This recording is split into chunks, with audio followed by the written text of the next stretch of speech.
In Bed with YAYA, a podcast for those working in or involved in the creative arts.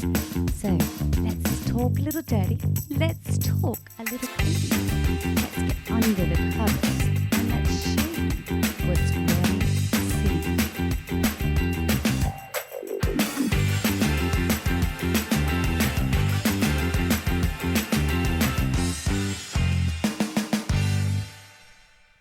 Hello and welcome to episode 1 of In Bed with YAYA. On my very first show, I have a very special guest who is also a friend of mine from way back when. I'm very excited to have her on the show and that she has agreed to let you see a little more of what's rarely seen. So about Simone. Well, Simone is a fellow Melbournian like myself. Simone began her full-time training in classical ballet at the prestigious National Theatre Ballet School in St Kilda, Melbourne. After her training, she commenced her professional stage career with the Australian Opera Ballet and soon after was asked to join Graeme Murphy's prestigious Sydney dance company, dancing many principal roles during her 6-year tenure, including a season of the critically acclaimed Ellipse in New York. The Sydney Morning Herald noted Simone's triumph in Ellipse as an outstandingly vivacious performance. She has performed in many professional musical productions in Australia, London and Paris, including Phantom of the Opera, Chicago, Sinatra and E&O productions of On the Town, plus many, many more. Simone has also completed several films, most notably Beauty and the Beast, Sweeney Todd and Alice in Wonderland by Oscar-nominated director Tim Burton. She also had the honour of singing the demo track Take It All for director Rob Marshall's film 9. She's also appeared in numerous TV shows and commercials and performed on world stages of prestigious award shows. Her creative roles have encompassed workshops for major West End productions such as The Wizard of Oz, Flashdance and Shoes, as well as choreographing for Love Never Dies in Hamburg, Sadlerswell's Most Incredible Things with the Pet Shop Boys, Strictly Dance Fever for the BBC, and the 2012 London Olympic Games ceremonies with Danny Boyle. Not only is Simone incredibly beautiful, still as beautiful as the day we met, but her talents have made her a much sought-after dance coach and creative choreographer all over the world. I am so excited to have her as my first guest on the show. Welcome, Simone. Thank you so much for joining me here today. I am sure everyone can't wait to get under the covers with you and you to show us what's rarely seen. So let's go.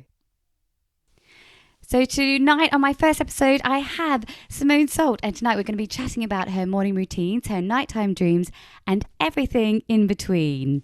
And first of all, seeing as you were in bed with YAYA, the thing I'm sure that everyone is dying to know is, do you make your bed?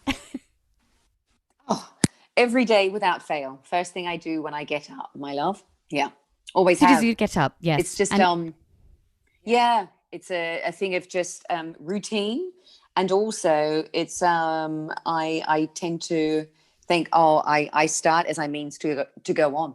So I've always done it since I was a little kid. Yes, I make my bed. I do sometimes in the morning, although today I actually just made it at about 3 o'clock. And yesterday I didn't get out of it until 7 p.m. So, actually... Still drunk, no doubt. I was drunk on that Japanese whiskey, yes, I have to admit. But anyway, so let's go on to your morning routines, because everyone wants to know, as a dancer and as a person in the creative arts, what you do. Because most people think that in the creative arts that you have this really lazy kind of approach or attitude to life because you're an artist after all. But what is your morning routine like? Can you let us know what that's like? Oh, wow. Okay. So I've done it for quite a few years now. I do my 20 minutes of meditation, TM. Wow. So I'll always do that. Start the day with that. And then following that, I will have, it's so exciting, isn't it? Following that, I will have a cup of warm water and squeeze half a lemon. Yeah. When I actually hear myself saying it outwardly, I'm like, oh, I'm such a creature of habit. But I just, I feel very, and it's interesting too, because you say that with that whole artist thing. I think when you're doing 8 shows a week, it can be a lazier morning because your body clock, you're on a different system. But creatively, I mean, you turn up into a studio when you're putting on a show and working as part of a creative team. At 9 o'clock, you're there at 8:30 in the morning. So it's still imperative that you do something for yourself before you start the day. And I notice a big difference when I do meditation and when I don't, for those 20 minutes in the morning and night. So when you're working sort of late at night, so you have the very, very late nights, obviously when you're in theatre and such like, how do you get up in the morning? I mean, because obviously it is quite difficult because a lot of artists do work sort of late at night, don't they? And so they have their body clocks are kind of set to the evenings as opposed to the morning. So it is quite important, isn't it, to have a morning routine to actually sort of be able to get yourself up and out of bed, isn't it? And have a particular routine. Yeah. And obviously that meditation probably helps you, doesn't it? Well, it is. And also for me, I have one little boy, Luca, the love of my life. So when he's at school, it's really important that I actually get the beginning of the day to myself. And I will normally get up at least an hour before I have to get Luca up. I think it's just mentally, physically, everything. It's really important that you have that quiet time and do exactly what you need to do. And if time allows before I wake Luca, like I said, it'll be the meditation. It'll be and over warm water and lemon, I'll do my diary and everything that I need to do for that day. And then I feel like I can absolutely put all my energy into Luca, getting him ready for school or a play day or whatever it is, and wherever he is. And then I get on with my day. Yeah. Yeah. So essentially you're setting yourself up. An early riser too. Yeah, you're setting yourself up. You're a bit like me. I hardly ever sleep. And we were chatting about this earlier, weren't we? My daughter hardly ever sleeps. And I don't know if that's just, creatives sort of generally, but we do have to. I mean, how many hours would you sleep? A lot of people sort of say you need to sleep 7 to 8 hours a day. I sleep about 5. I was going to say, if I get anywhere between 5 and 6 hours, if I get really good night's sleep, it's normally about 7 hours, just on 7 hours. But normally I function like on 6 hours. And I think it's a similar thing. It's like when you're talking about your daughter, and at the moment, Luca is very much a boy and boy energy. He wants to sleep in, like he's always been like that. But I've always been somebody that... A, doesn't feel like I need a lot of downtime, and B, when that's forced upon me, I get very, very restless. I'm one of those. I'm an acquired taste, as you know, because you've known me for many years. I'm very much like that. I think I'm an acquired taste as well. Yeah, there's definitely a lot of people that probably do not like the taste of me. But let's not go there. With a Japanese whiskey down. I'm not talking about. Okay, that's just metaphorical. That is metaphorical. I think I taste really good. Of course, because we're ladies, so we would never. Yeah, I brush my teeth, and all that kind of stuff. I have very good dental hygiene. Yes, there you go, darling. Yeah, there you go. So how do you start your day there? So you have your warm water. You don't have a coffee at all. Oh yes, yeah. That's a given. That's a given. Oh, okay. You could empty my pantry and fridge, just leave the food that my son needs. It would never worry me if I never ate again half the time because I'm a coffee snob. But it is exactly that. So I could. Here we go. I was going to say I could list it. You've asked me to list it. So I get up, I do my meditation without fail. I'll have my warm water and lemon, and then when I do that, Luca is still sleeping, and then diary and fresh coffee. But it has to be good coffee. Yeah, absolutely. Yeah. I'm with you on that one. I have an espresso every day. I do think I have a subscription to Nespresso. So I can't drink instant coffee. I just cannot do it. No. Honestly, I'd rather be poor. Oh, no, but you just don't have it's exactly that. When somebody offers you a coffee and they go, it's just instant, I go, oh, okay, actually, thank you so much.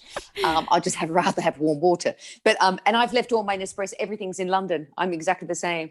Oh, dear, I do like a little buzz when you go into that store and they offer you a free coffee, and then you go, I'll get that one, and that one. Yeah, a nice flat white. Oh, I like flat white. A flat white is so Australian. It's so Australian, a flat white. We could sit here, though, and we could talk about coffee all day, couldn't we? I had to sit there and say, oh, do you like that one? Or do you like... I could, easily. But we're going to talk, really, about the stuff that people don't know about you. I mean, because there's probably quite a lot of things that people don't know about you. There's obviously your performance career, and people can read about that, in a brochure or a program or whatever it is. But what they don't really know about you is when you were little, what inspired you and what compelled you to kind of take a career in the arts? What really was the thing that got that fire in your belly going? I probably most succinctly, I'd just say it's music. I remember, I can't remember a time that I didn't respond and connect with music. where I just didn't, because it was just, I remember a defining moment as far as dance career, like, and learning that was coming down to, and we're both similar, it's that era where I very, very clearly remember my mum and dad sitting me down, and my mum had a yellow pages, and they said, okay, so now we'll do the call, but you let us know exactly what you want to do. And do you want to go down? Do you want to join the Johnny Young Talent School? Or there is a ballet school in St Kilda that I've read up about, and it's a very good, reputable one. And do you want to do ballet? And I went, lock that one in, thank you. And that was when I was 6, turning 7. And I just, as cliched as it sounds, it's like I remember the first day I walked into Studio One at the National. Studio One, as soon as you walk through those doors, and it was there. And back in the day where it was all wooden floors, so no target.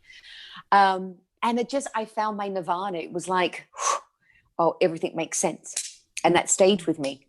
It's funny you say that, actually, because I don't think my mother wanted me to do ballet because it was very, very expensive. And she, at that time, I think was going through a divorce or becoming a single mother at the time. And, but I begged her and begged her and begged her. And it is just something within you, isn't it? That I think, it's that. Often you and I would both seen sort of, the ballet mothers, haven't you, push their children into the arts because either living vicariously through them. Never works. Yeah. Yes, let's just point that out. It never works. It has to be within them, doesn't it? It has to be that fire in their own belly, because it will take you so far, won't it? But it won't keep you interested for that period of time unless it's that real kind of desire, that real fire, isn't it? So it's that, and the difference between a vocation like dance and the arts is 9 times out of 10, it's never about the conditions. It's very rarely, if ever, about the monetary reward. You do it and you choose to do it and give your life to it because you can't imagine living without it. It's literally like your life purpose. It's so like a drug, isn't it? It's that. And you go, look, the thing is, I've seen it time and time again, as we both have, where a parent is living vicariously through a child. But I do believe in my personal experience, when I've seen that and I've been exposed to it, there's a cap on that.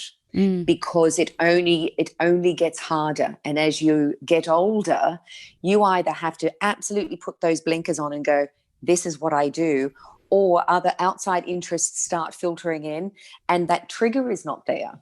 So it absolutely backfires, and you become a different dancer and artist if you have been pushed into something like this, I think. Absolutely. And we've seen many, many people give up. And I will sort of touch upon that, because there are many reasons for people giving up.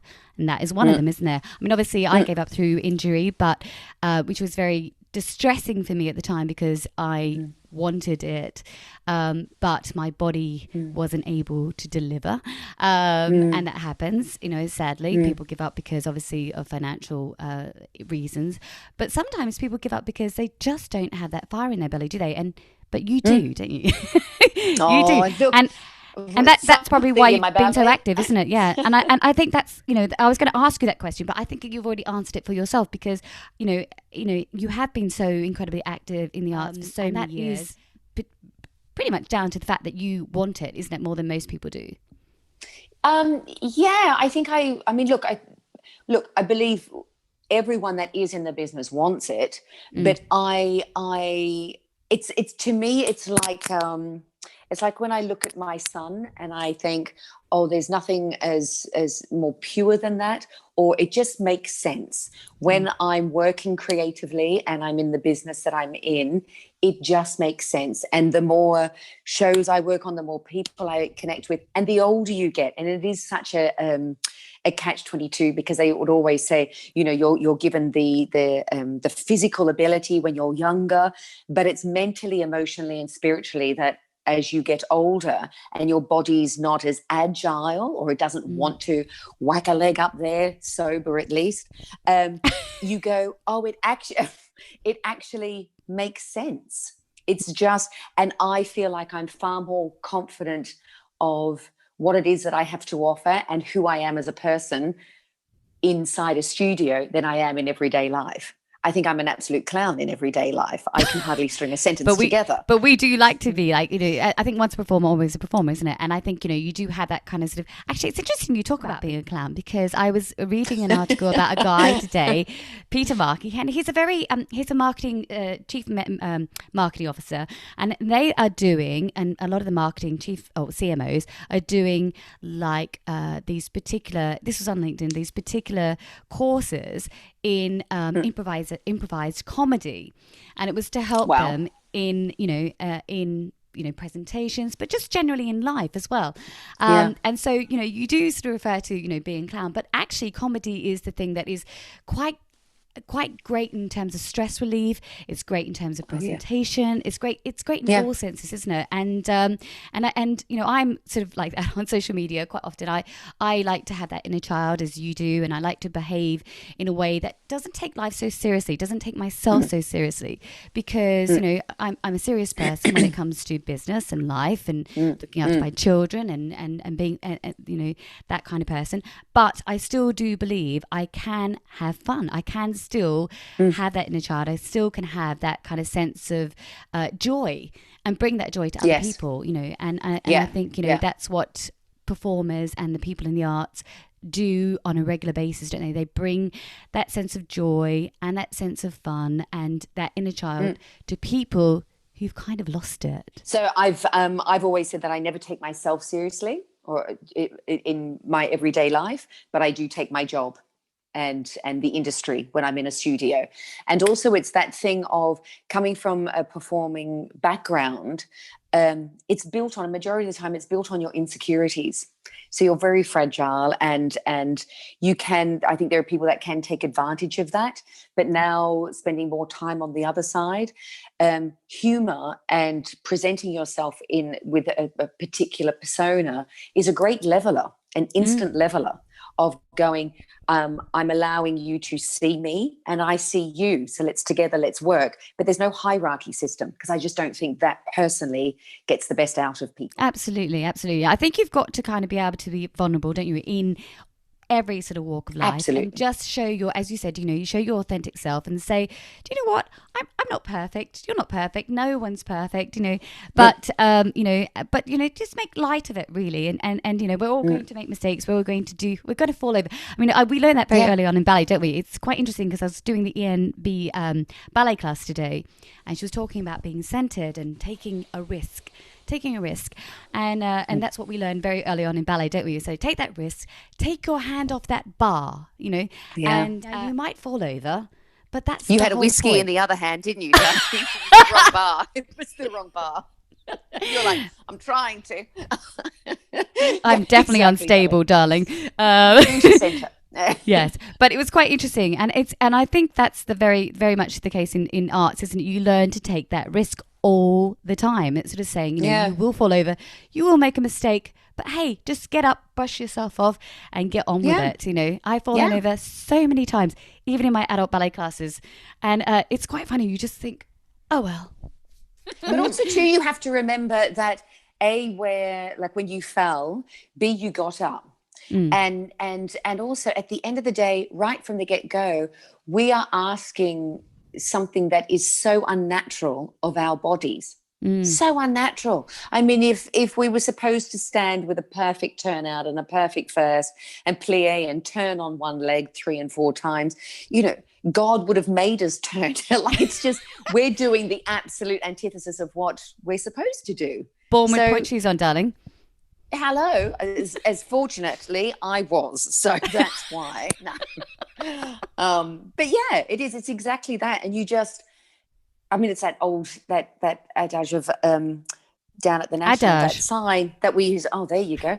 That we used to have down at the National about that good, better, best. Like, you're always striving for something and just feeling safe in the knowledge that.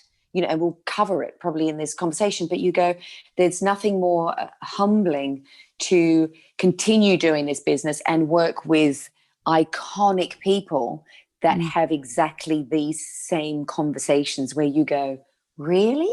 You still worry about that? Or that's always been a priority for you? Where you just go, oh, That's the leveler. We're still full of those insecurities, and I think it's interesting, isn't it? Because it was, so many people aren't able to either listen to themselves back or to watch themselves. I'm not saying that they're perfectionists. It's just that, perhaps they are. It's the inner critic. It's the inner critic, though. And you've got to try and silence that inner critic to some extent, don't you?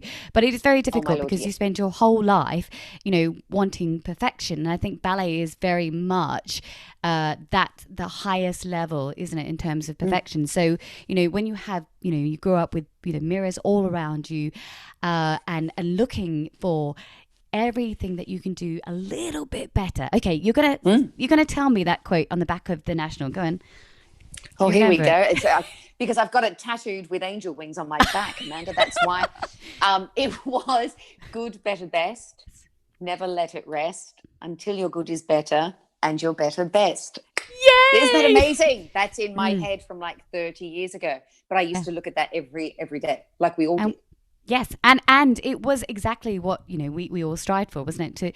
It wasn't about competing, wasn't it, with other people. It was about competing with yourself, and I think that's the whole point, isn't it? You can always do it better yourself. You might get the best grade, you might get the best in the class, you might get the best roles, but there's always something that you can improve upon, isn't there? And there's always something that you're working towards. And that's that. There's something more that you desire, and I think that's the thing, isn't it, with life. But I think it's that thing too of going, yes, you're in competition. No, well, not competition. I hate that word. But it's the discipline factor, and that was brilliant down there, and I'm sure it still is. But again, it's a different time because we have the whole social media jargon now is like it was non-existent in our day. Yeah.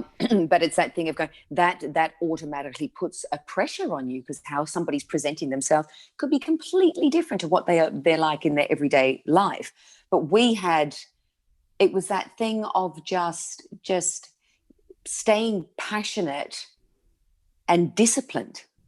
And I'm going to tell the people the very best version of yourself. So I'm going to tell everyone, Simone, and I know I've told you maybe before, but everyone knows or everyone remembers you as being the most well-presented person at the National Theatre Ballet School. Now, I'm going to tell everyone because this is why Simone is where she is today, because she came in with not a hair out of place and her makeup was absolutely perfect. It was so on point. It was ridiculous. We kind of were like so in awe of her and thinking, how does she manage to do this? Not one day, but every single day she came into the studio. Am I telling a lie? Oh, isn't it funny? That's I've never thought about it like that. And I don't think I've never had that conversation of going, hey, could you tell me what you thought about me back in the day? People don't, But it's that my mum and dad were just, I couldn't have wished for a better mum and dad because like how we tapped on it at the beginning of this, they were, whether I did dancing or not, it didn't alter their lives. They were artists. I mean, my mum was an amazing violinist and my father has always been musical. They had very different lives. So it was just something that the support and attention that I had, which any parent would pass on to their child, but it's not until in hindsight and when you become a parent too do you understand the value of it, of just I chose to do that, so they supported it on a one parent income. I never wanted for anything, but my lordy, it was expensive back then, full-time ballet and whatnot. And then it was instilled in me. Like my mum used to do my hair every day and I used to do those two little plaits. I remember my mum. I remember. Yeah, isn't that amazing, that memory? And without even realizing, I've subconsciously taken that on board because now with my son, we've had conversations and he's aware of presentation because part of me, and I think I still do it. Well, I know I still do it now. It's not a matter of vanity or anything. It's we chose to be in a business where you are, as harsh as it sounds, you're judged how you present yourself. It's interesting you say are that. Your business. Yeah, it's interesting you say that, Simone, because on social media these days, a lot of people will say, well, you've got to be your authentic self. You shouldn't be wearing makeup. This is what I look like without makeup. And there is so much pressure. My daughter and I were sort of having a joke about it the other day about sort of there's always comparisons, between real and reality, like, what's on social media and what's reality. And so people will pull in their stomachs, and then they'll push out their stomachs to say this is reality. And I said to my daughter, the honest truth is, both of those are quite fake, really, because I don't walk around with my stomach pushed out ever. And Jenna would have my height, but she would be like, tummy in.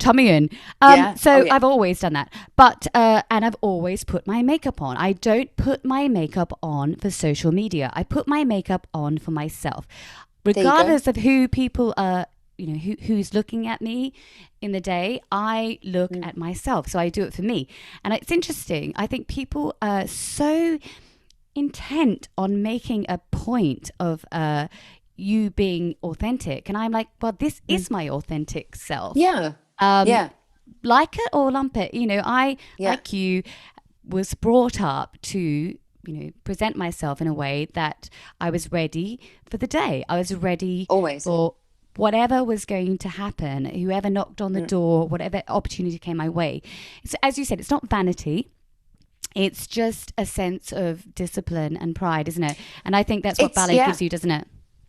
It's exactly that. It's discipline. It's to me, it's something when somebody holds down a 9-to-5 job, well, they have to put on that suit and turn up and be a version of themselves, maintain to hold on to that job and do their job. Indeed. We have just, I just don't, even with this last year, and a majority of the time we've spent it indoors, there's never been a time where I haven't put a little bit of 8-hour cream, Elizabeth Arden 8-hour cream, and a cheeky dash of mascara, just because for me it's like the meditation. It's like the warm water with lemon. I do that because I'm used to structure and routine. And I think it's important to have a routine, isn't it? Because obviously, I think, unless you have that kind of discipline in your life, and you learn that from a very early age, through ballet or whatever kind of, I think particularly if you do any kind of sport or anything that you have to do to a high level, you do.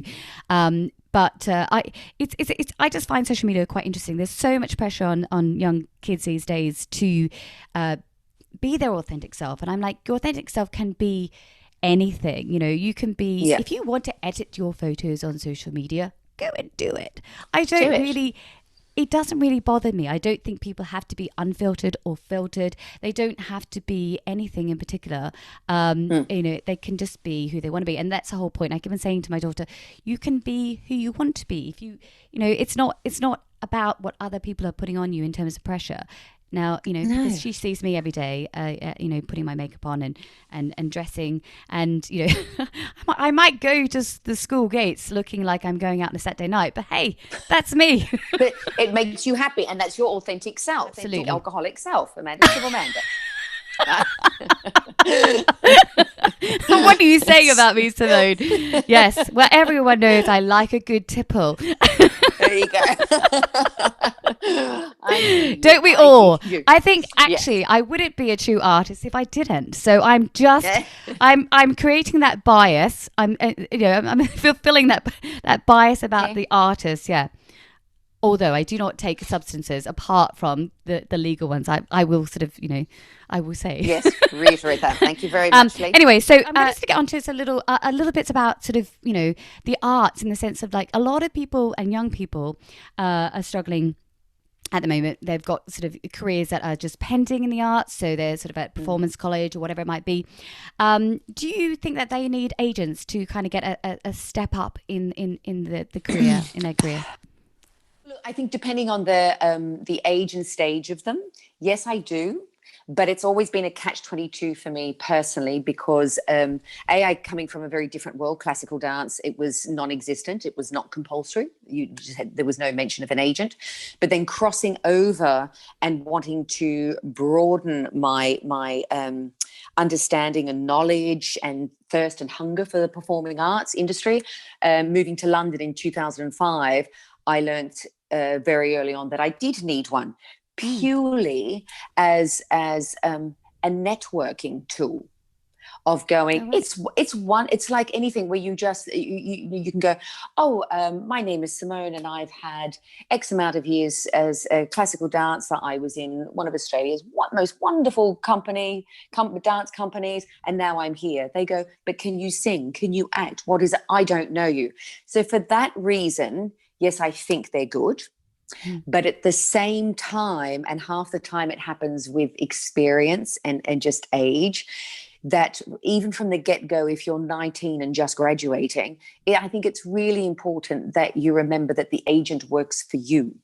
And when I say that, it's not sitting down and I've had these conversations just recently with a couple of people actually, where they were and it was just my 2 pence worth of advice of going, never think that you're going to sit down and pass everything that makes you over to somebody that you're meeting across a table. Nobody will ever know you as well as you know yourself. So it's about finding the right mix if you're pursuing an agent, and with no agenda, and actually taking your best interests on board and moving forward.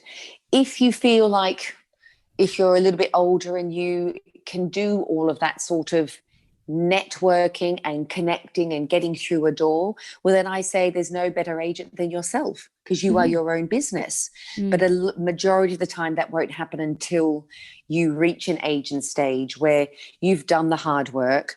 Hopefully your reputation precedes you, and the phone does go and the emails do ping with the people wanting you to work with you again that you've already worked with. So I would just think, especially with these kids in the last year and stuff like that, it is, if you don't feel like you're getting back from them exactly what you need, know yourself, and in a respectful way of just always keeping that portal of communication open with the agent and going, this is where I see myself. And if they beg to differ, at the end of the day, no one's going to sway you from doing and chasing down exactly what it is that you know you can do, because you want it. Nobody. Absolutely. Yeah. And I think the agent only sees little snippets of you, don't they, at any particular point in time. And I think it's important. They're not really... I mean, Liza has one now, and I think it's a case of they need to get to know you, as you say, and what you can do, because actually they see a little self-tape, they see a monologue, and apart from that, they're sending you off a little bit blind. Occasionally they do a few workshops with you, but quite often they don't really know what it is that and the people probably who know you best are probably your ballet teachers, or the people who've sort of probably spent most of their time with you as you've been growing up and seen you develop as an artist, haven't you? And seen you do the festivals, seen you be on stage, and know what you are truly capable of. But you also know what you're truly capable of yourself, as you said, So yes, yeah. So I mean, people say believe in yourself, don't they, and never give up. But there is a point sometimes where in the arts, where or do you think there is a point in the arts where you think, well, I am really banging on all these doors, it's never really going to happen for me? What do you say to people who have tried and tried to make it in the arts and just aren't getting anywhere with it? Can you give them any hope? Or oh my God, well, being Nostradamus, yes, I can. As lucky as have it, not.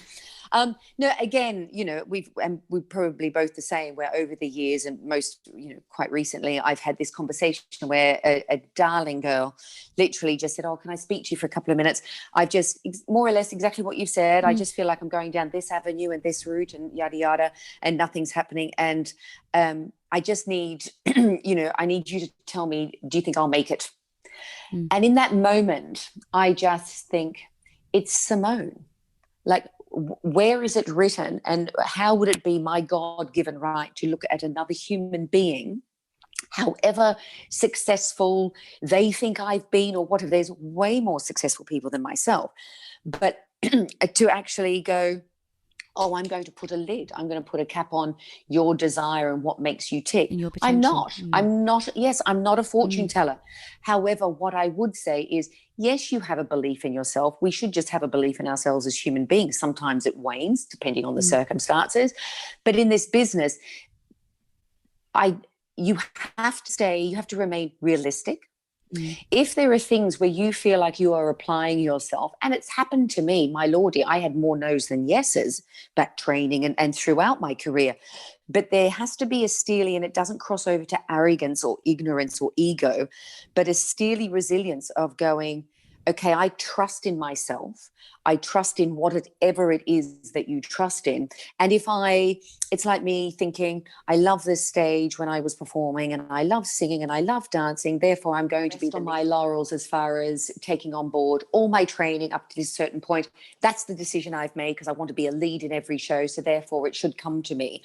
I think the inner belief kicks in of going, if it's longevity, if it's other components of this industry, my passion remains the same, but nobody in this world has the God-given right to say whether you will make it or not. It's to what capacity and what level. I don't have that answer, but Well, if you love it and you're passionate. Well, who was it? I can't remember who the artist is now, and forgive me for not remembering, but she recently died, and she, I think, won some kind of Emmy at 85. You probably know who it is. She was on Twitter the other day. Yes. Yes, I know who you're talking about. Now that's the point, isn't it? Is you can get to, you could give up and actually you haven't really quite fulfilled your potential. You are just a late person to blossom. There's no, but it is that thing of going, and I actually saw a quote the other day, I think we're talking about the same thing, where it's like, and I've never been somebody like that. I understand certain people are, but it's also what you're fed and what you believe is expectant of you. And that is, by 18, you need to have this. By 25, you need to have this. We are in a business where we're eternal Peter Pans. I'm in my 40s and still adore my nomadic gypsy lifestyle because I believe that I don't overthink things. I have my son. I was an older mother, but I felt like there was this inner knowing of going, I'll do it by, this is my rule book. Absolutely. Because if I don't feel it and fully connect to something, I go, oh no, I won't do that, because I think that will then flip over into regret or resentment. I'm going to sort of talk about this because that's quite interesting. A lot of people they spend their life reading these self-help books, don't they? And they're sort of saying you should be doing this and this is the way you should be living your life. And you were just saying, I am not God. You do what you want to do, and I am not able to tell you what is right for you. And I always find it interesting how a lot of people will sit there and they'll sort of preach to other people. They'll give them all these other quotes which aren't even theirs, telling them how they should be living their life. I think, you never know where someone's going to grow and how they're going to change. You've just got to kind of go with the flow, don't you? And just kind of think, what's meant to be is meant to be. Que sera, sera, isn't it? It's whatever Absolutely. will be. And sometimes when you force it, when you're forcing that whole kind of thing, you lose that flow, don't you? You never kind of get really where you want to go because you're trying so hard. I don't know if you ever remember, I think it was Timothy Gordon. Lovely Timothy Gordon. Do you remember him? Oh, my lordy. Oh. Used to do that. Yeah, I loved Mr. Gordon. He did do that. You do it. Show me what he used to do. do all that click. He'd go. Yeah. We loved him. He'd do always that. Yeah, he did. I love that about him. He used to do these private lessons. And I remember Carrie Ann and I having these private lessons together because it was cheaper. And he would say during a pirouette, just let go. Do not try so hard. And I try and say that to sort of Eliza. And I think that's very much life, isn't it, in general? And it is just to kind of let yourself relax. And don't force anything. Yeah. Because also too, it's that thing of the moment you force, and it is these similar conversations of saying to people, and half the time that's the conundrum, because it doesn't really start to make sense until you are older. But what my job, as far as like if I'm guest teaching or something like that, is to try and pass on all that I know and I'm still a sponge. I'm still learning off my peers, and I'll always want to be like that. But I go, oh, I've gotten to thus far, so I want to now pass this knowledge on to you, or advice. And that is that thing of just, it's such a hard business. At the end of the day, it is. We like I said, we've touched on that, and we outlined at the beginning. You go from here. So when you're having good days and you're riding high, when it doesn't go your way, it feels like somebody is sitting on your chest and slowly crushing you. But still, you need to get up the next day and carry on. But it is that thing of going, when you're going for jobs, if they don't come your way, just trust in something else and something better presenting itself. And that is, again, we go back to that thing of going, it's just an inner belief, because you must have that. It's such good advice, isn't it? Because I think at the moment it's so easy for people to think, I'm just going to give up. You know, the state of live events, the state of, you know, the arts is quite dire. And, you know, I was reading the other day, it's like 1 in 3 aren't getting financial support. So I'm going to point out here, anyone who in the UK, yes, please. Go to theatresupportfund.co.uk and buy a drink bottle, buy a t-shirt, and support those artists if you want to see them back on stage, because honestly they're not getting the financial support that they need. So it's appalling. And we really would like to help them out. If you can do, if you need a drink bottle, don't buy it from Nike.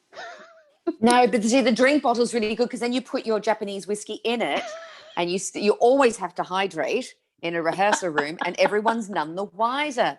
Hi, gozaimasu.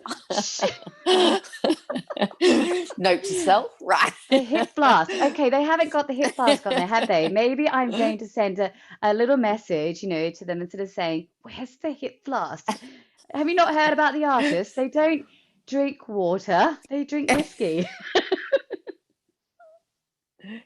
There you go. Anyway, there you go, telling the truth out. I'm going to ask you some other kind of reasons, you know, about about your sort of time in the arts, because people really want to know this kind of stuff. But we want to know not only your favorite sort of, you know, memory of performing, because we'll go there, and that might be backstage, we don't know.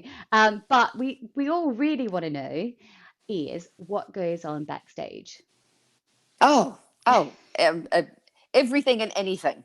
The thing, I mean, look, that's the aphrodisiac, isn't it? That's the drug that keeps pulling you back, because we're such theatre folk are such a breed where you don't find it in any other industry, where I think we've talked about it before, like you can literally meet with new creators or new cast on a Monday, and no other way of saying it would be dry humping them on a Friday.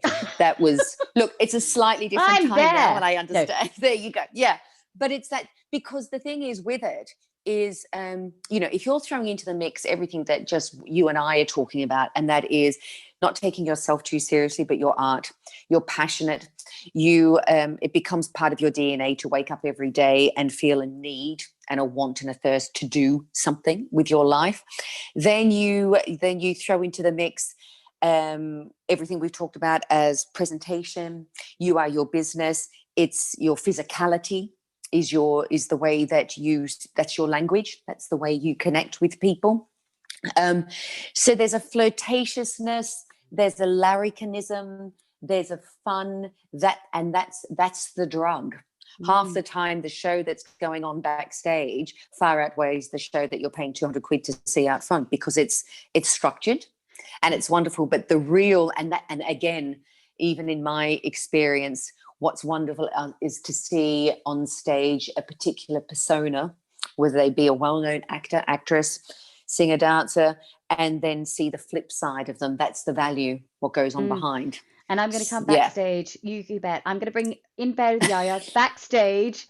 And I'm going to really see. So this is nothing, you see, guys. This is the first episode. This is just pulling back the covers like a tiny bit. This is just like, you know, when you're sort of in bed, there's a peek, and you just show like a little bit. Yeah. This is episode 1. Wait till we get to episode 100.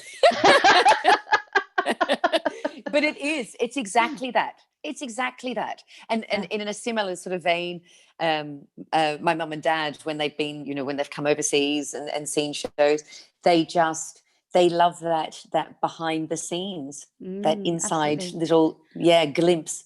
Because Simone, we're social creatures, aren't we? And I think artists more so than probably anyone else, really. But I mean, that's probably a little bit of a sort of a general bias. But they Mm. are very, very lovey-dovey, aren't they?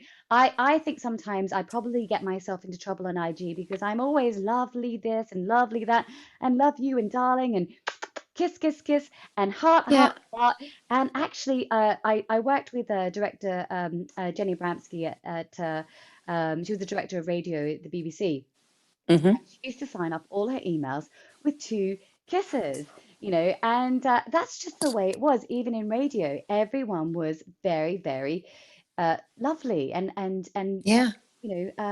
very friendly. It was never that formal. I think probably TV maybe might have been a little bit more, but radio, no, we were all very informal, and it came from the top. Nice. It came from There you go. the director. So and I understand that, and I appreciate it. And we do really. It's a way you kind of get things done, isn't it? I think you can't Well, yeah, things. yes, it's a way, it's a form of connection, Mm, and also there's no real time or place for um, formalities to such a level and mm, degree where you're not actually offering somebody that what they're interested in obtaining, and vice versa. mm, We go on this, we go on feeling it here in our heart, um, and communicating that. And look, not every I think not, it's not that not everyone will agree, but I have been in situations where it is far more formal, and you mm, know from the get-go that this is a particular version of me that I need to tap into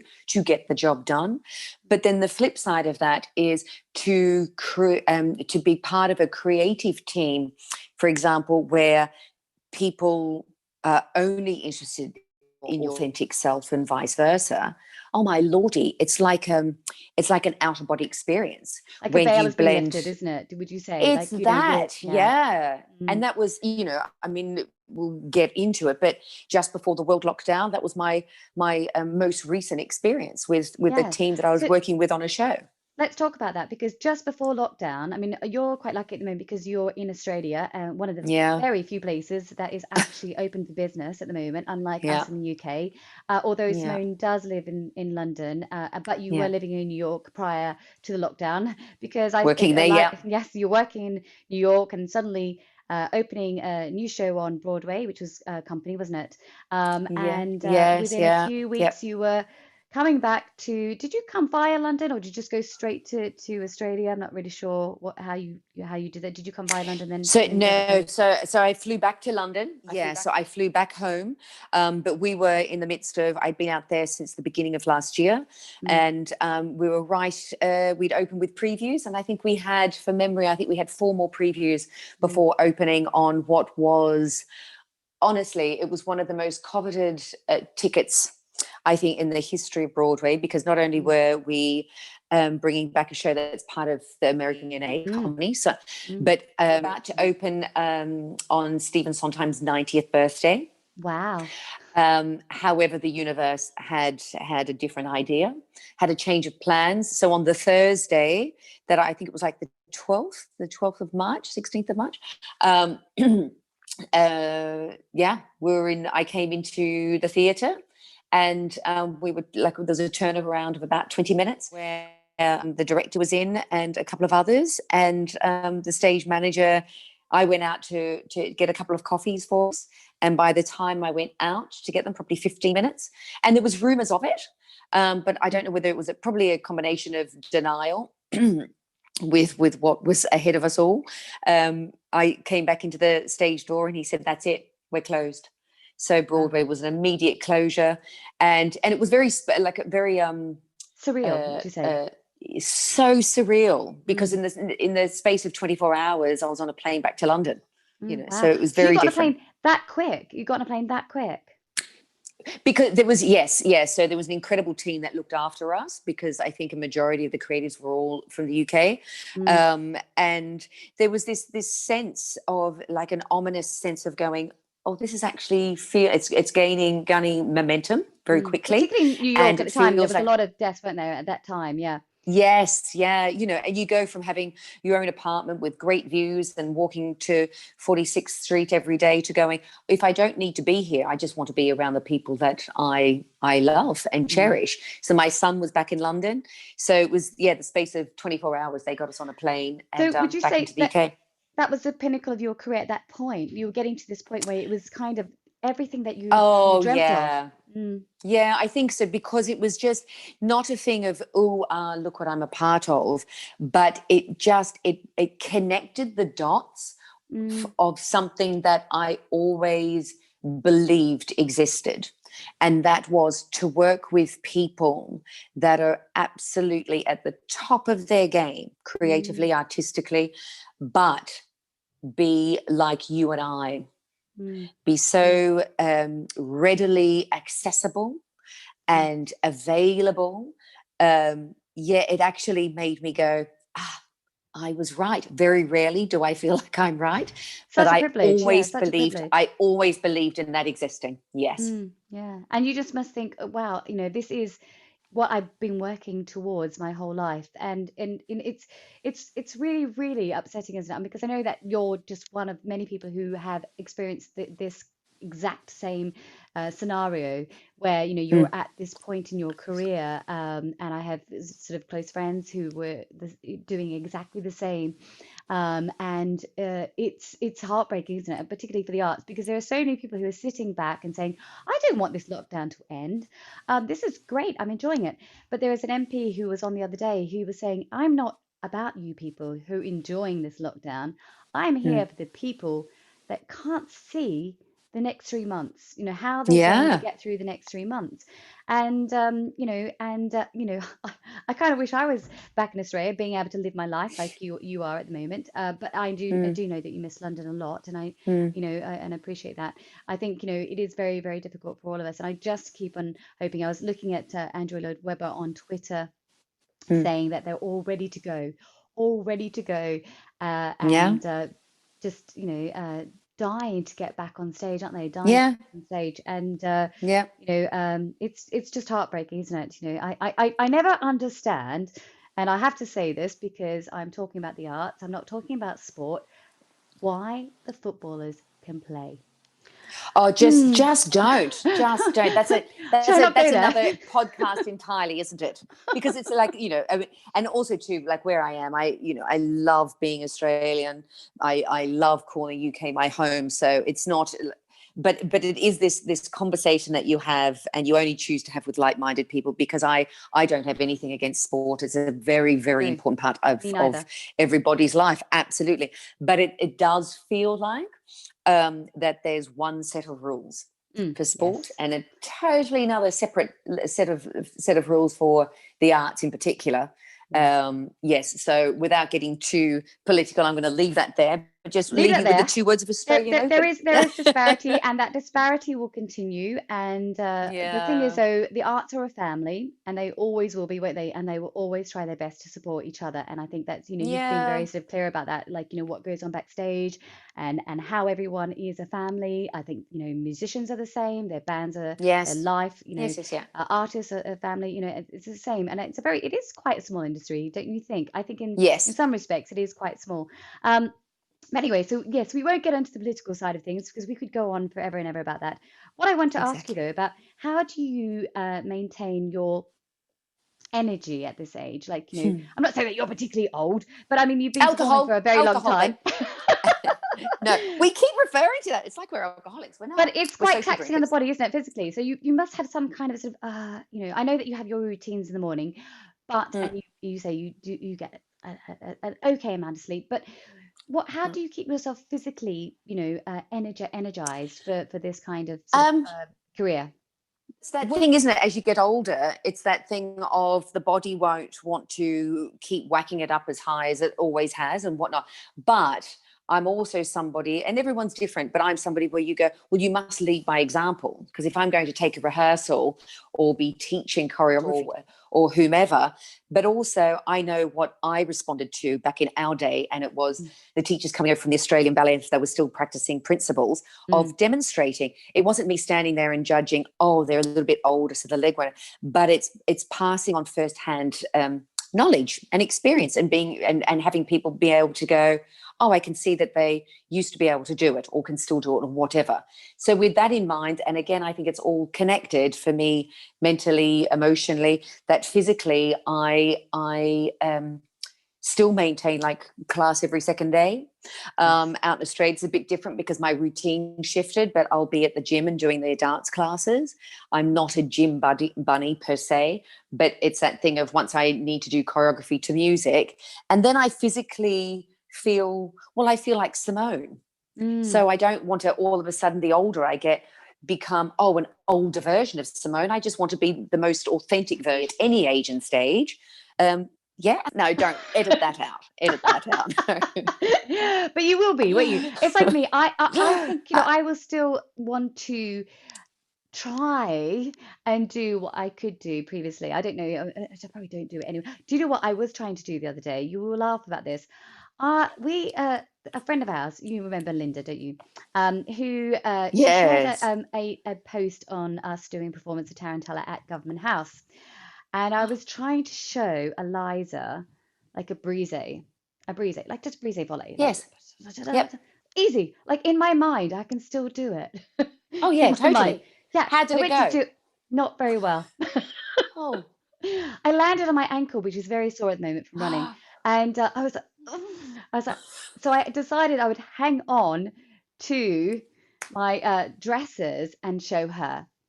It was effective. Yes. It wasn't Yes. as I'd planned, but it was Not as semi-effective. full of the same level of ballon as you No, would have it was had back kind in of your in my heyday, but mind, I could see me doing it. I could remember oh me yeah, doing it. that's I couldn't enough. do it. That's enough. But the thing is, isn't it, like when you're saying things like that, you go, two like magnificent examples, rest in Gillian Lynn and Chita Rivera. I mean, just that, Gilly went right up until the last day, I think. Incredible. Wow, So you amazing. just got to keep pushing your I think body. sometimes you can't you? Some people have that very amazing biology where they never suffer injuries, they never suffer any Mm. kind of sort of problems, and you think, wow, how have you managed? And it is kind of luck, really. Like my Yeah. orthopedic surgeon says to me, there are some people. He said, considering what you've done to your body, you're doing okay. So I'm like, okay, I'll Yeah. take that, But yeah, Yeah. it's quite taxing on your body, isn't it? So that was a very long Yeah. way of talking about, a lot of people do a lot of stuff in their body and they don't last a long time, do they? And I think most people give up classical ballet before 40, wouldn't they? They're not going into their 40s, Oh are they? God, yeah.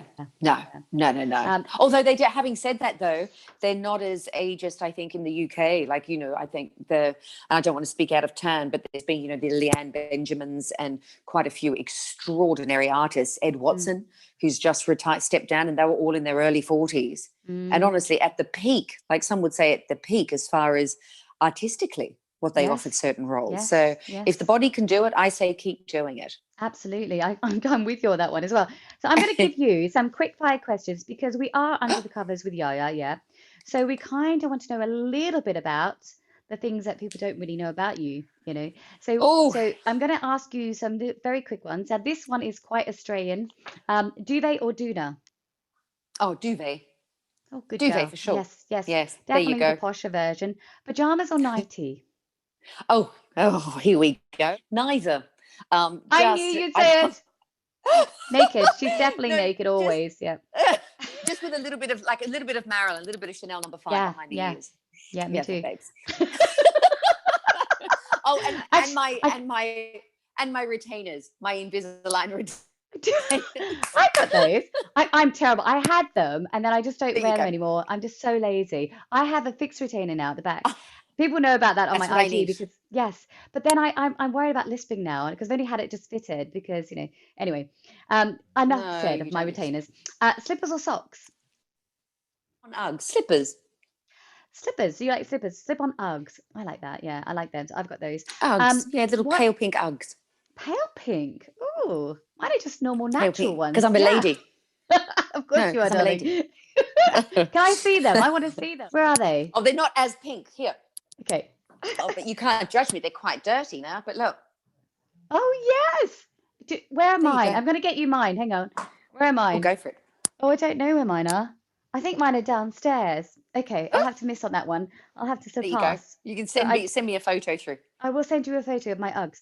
So I'm getting a little bit stiff because I've done some ballet classes this morning. So Oh, I'm the same. I keep a pillow here, but I'm just like, I want to get Can my we see leg your open. I was pillow? like, Where's your pillow? how? Well, it's where it should be, or it'd Between be your a lot legs. more than In Bed with Yaya. It's right there because I've got a summer dress on. It's morning here. Okay, but I I'm may like, have to put my pillow there as well then, like that. See, I Just to be desperately a want to lady. open my legs. There, that's better. On my hips there. I know, I'm trying to exactly. sit on the bed. Yeah. It's not No, very that's comfortable it. sitting So on we the should bed have just done without. this from the get-go. Yeah, it's not comfortable sitting on the bed, is it? With like your legs crossed. Look. We need to put them out like that. See, look at that now. See? And that's where a whiskey just sits there. Yeah. There, There you babes. go. See, we're Need one sorted there. now. There you go. There you That's go. so much That, better. like- And I just didn't know. See? There you go. Oh, it's so much better. Yeah. There you go. We definitely should have There you go, started like darling. this. Yeah. Yeah. Legs Now open in bed with Yaya. I feel really comfortable Yeah. now. I do. Actually, strangely. Yeah. More comfortable than Weird than that, isn't it? It's more all the comfortable. brise volleys over the years, darling. That leads me nicely on to what is your guilty pleasure? Oh, guilty pleasure would most definitely be of vodka martini, 3 olives.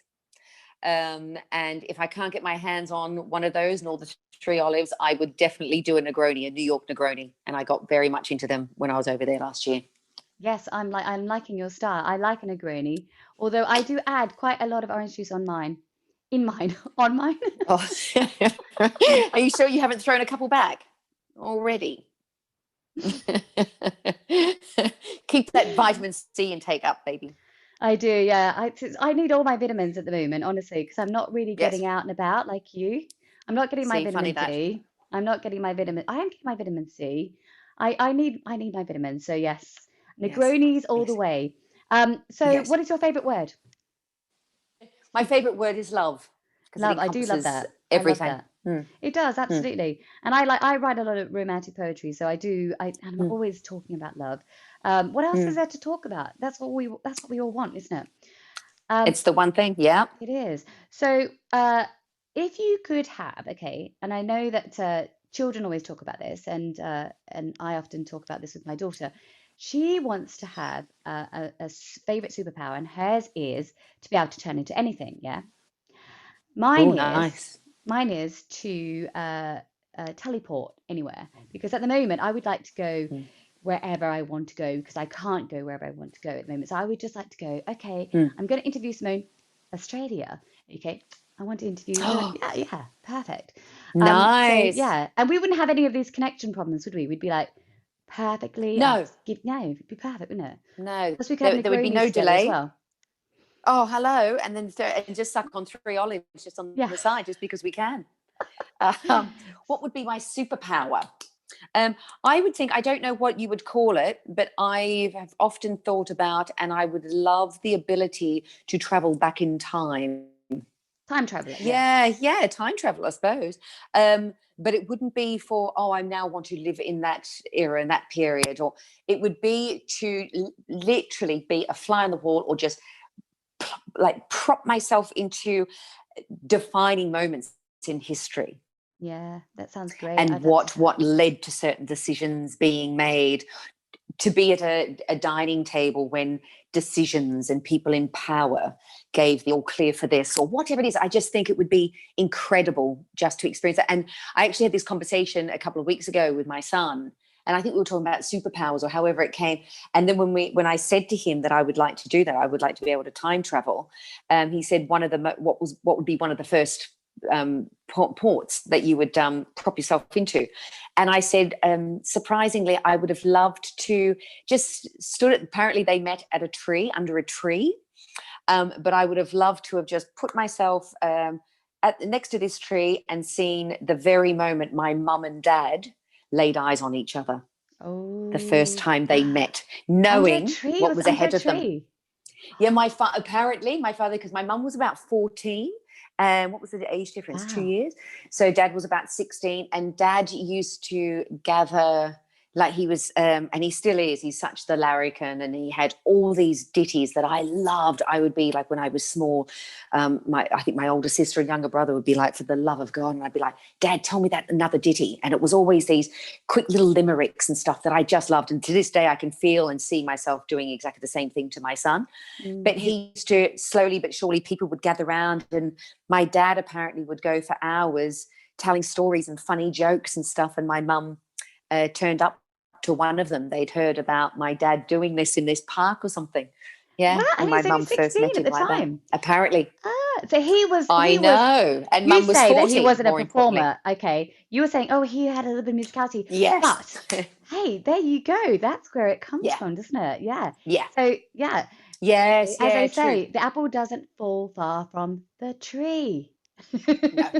Yeah, that's And true. that's very He's true, a isn't it? frustrated So performer. Yeah. yeah, absolutely. So Yeah, maybe, that's true. maybe had he had the opportunity, he might have actually, been that. But he was obviously Oh, doing that sort of definitely. at a young age. That's really, really interesting. Yeah. So what sort of in life turns you on in life? Okay, and again, it is In Bed with YAYA, so I'll keep it very ladylike. Kindness, vulnerability, humility, and a thirst and a want to be seen, and that sort of real, as I get older, especially, a real connection, and that encompasses everything that I just said. I think the vulnerability, Is that the is that is that sincerity of it all.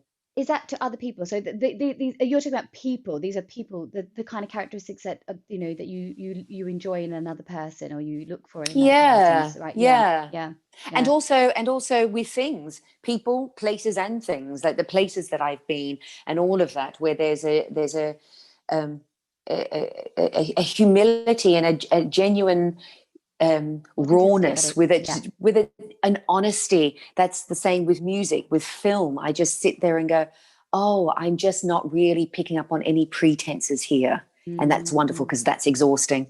Yeah. Yeah. And that's why I like to go see live events, because, I was chatting to this about this with someone the other day, and it was like, why do we need live events when you can go and listen to them on a CD? I was like, well, it's not the same thing, isn't it? It's It's actually different. about, It's totally different. the actual performance on the day, that Mm. person's persona, that person's mood, what they're giving to the audience on that particular day. An Yes, energy. It's an I might want to energy. listen to their music, absolutely, but I can't actually see them and experience it, and it's No, those kind of memories that you take forward with you, isn't it? And I think, you can't replicate that. You can't replicate that online. You can't replicate that, with a CD. You can't replicate that in any other way. So we no. have to get back to live events, because, it is so crucial to Well, everyone's sort of like, mental health, and to our soul, and to, just life in general, isn't it? It's just, oh, it's exactly everything that you're saying, and you sort of you and live events, live entertainment epitomizes it. Where you go, we're put on this earth not to travel down a road of singledom and do and achieve everything that we need to, so we have X amount of money in the bank. It's about the interactions and connections, and whether it be good, bad, indifferent, the love, the loss. It's called life for a reason, or we would be a robot. And that's what's been so devastating for all of us across the globe, because not only has our industry been annihilated, but just everyday human interaction mm, has been limited. And you go, now it feels like I can't breathe, because mm. you go, where's my stimulus? Become better people because of other people, and all that sort of stuff. So yeah, put the CD on, or we would have a CD called Life, and it would wake us up at 9, and we would just hear about what we should be doing rather than doing what we should be doing. And it's interesting you say that, because we work in sort of live events, and we work in exhibitions, or I do. And it's very interesting, because we had some clients trying to go to these virtual exhibitions, trying to replicate what you do Mm. in a live kind of environment. They had not one single visitor to their stand. Because why would you go? Why would you go Wowza. when you don't have to? It's Mm. like, I can go to your website, I can go to here. And so it's interesting, although people have Yeah. tried to replicate these things online, there is no substitute for Seeing someone face to face, No. is there? Absolutely not. And it's that thing too, like for the general public, not only just us that are in the business, but you go the general public. It is that thing of when they're clocking on from 9 to 5 and doing their work that they're loving, whatever it is. But what we do is pure escapism. Allows you to remove yourself from your everyday life and either live vicariously through a character, through movement that you see on a dancer or whatever it is. And a lot of the time, like I admitted earlier on today, that's my safe place. That's where I best communicate. Like I don't have any sort of pretense where I have to try and be something or someone I'm not. And I go, it's that's what I'm feeling. That's what makes me tick. So, and that's where you get I to think, dream, and after, isn't it? Yeah. Yes. Yeah. It's beyond important, and I instill that in my son, even at 8, to go see this and understand the importance of art. So, Simone, you've had the most amazing career in the arts. I'm very inspired by you. I'm sure that the people listening will be inspired by you. I don't think actually we've even sort of touched upon all the things you've done, but obviously in the intro, I've gone into great detail about all the things that you've done, and it went on for ages. It went on for ages. I'm sorry, everyone. But we want people to kind of come away from this thinking, okay, you're amazing, but there has to be one thing that you're not good at. Oh my lordy. One thing, this is a totally separate podcast, this one. Now there's many. Probably the main one that comes to mind, because I would like to be better, and that is I'm not very good at swimming, and I'm an Australian too at the end of the day. Yes. I know. Look, I can dog paddle. I can, but I wouldn't back myself. Like I look at my 8-year-old son, and he's so confident in the water. And he's actually, we had a conversation last week. It's all about him teaching me how to dive, because back in the day too, I think it's very different. But the fear of Christ was put into me. Me too. When I was at primary school, and it was about being taught how to swim, and I went up to the little like diving block. And it was all about, I was concentrating on, because he told me that my swimming teacher told me about the 2 thumbs connecting and stuff. And I was looking at my hands as I went into the position. And next minute I got this shove in my upper back, and went, oh, come on, Simone, get in. And I looked up, the shock of it. I took so much water in, and that fear stayed with me. So I love the ocean when I'm back here and stuff, but I love it, especially when it remains around my knees, the height of my knees, then I'm fine. But I'll tell you a little story about this, because I had a similar kind of experience, not on a diving board, but in a pool with a broom on my back, and they kept me under the water for 25 meters.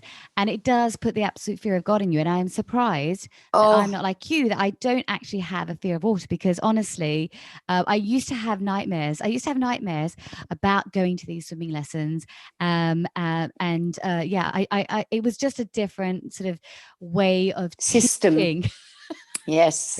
Yes. So you would like to be good at swimming, and I can understand why, because it's, you are Australian, and it's lovely to be in the water. Mind you, I do like to just sit on the beach and read. They all go into the water.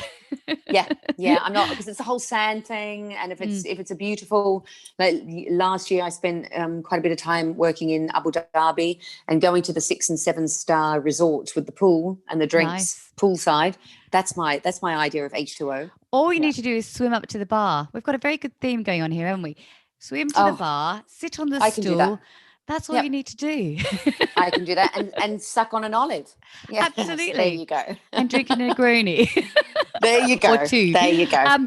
So what's next for you then? I mean, obviously, we're in a pandemic at the moment, but there are plans. I think forthcoming, maybe from May or whatever.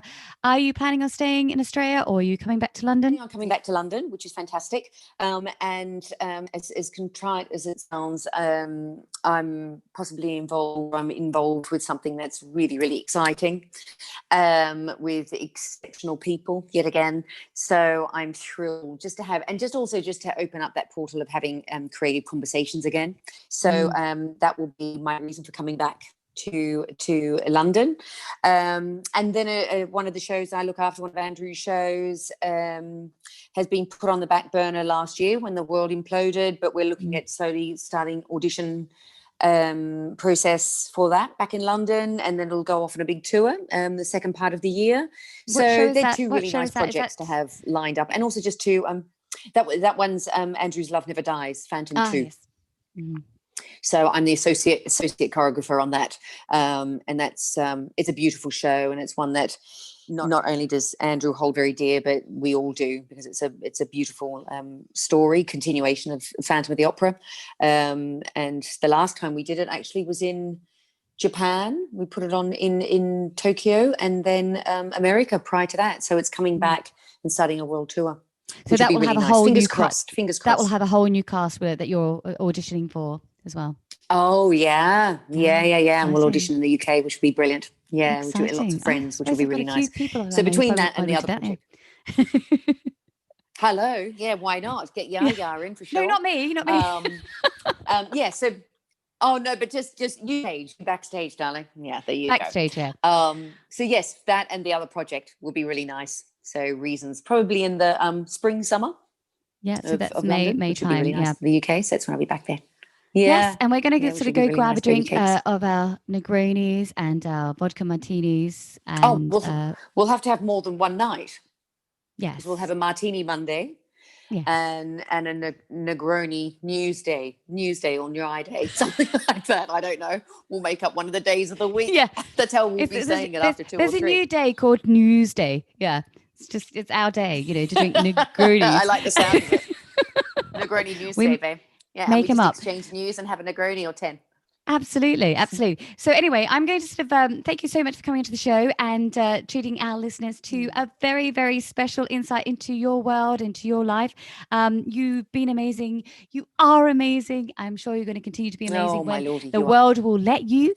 And much love to you, darling. And thank you so much for getting under the covers and letting us see a little bit of what's rarely seen of Simone Sault. Thank you, darling. Take care. Oh, my lordy. My absolute pleasure. Look after yourself in Australia and your gorgeous son Luca, and we look forward to seeing you back in London sometime soon. Take care, darling.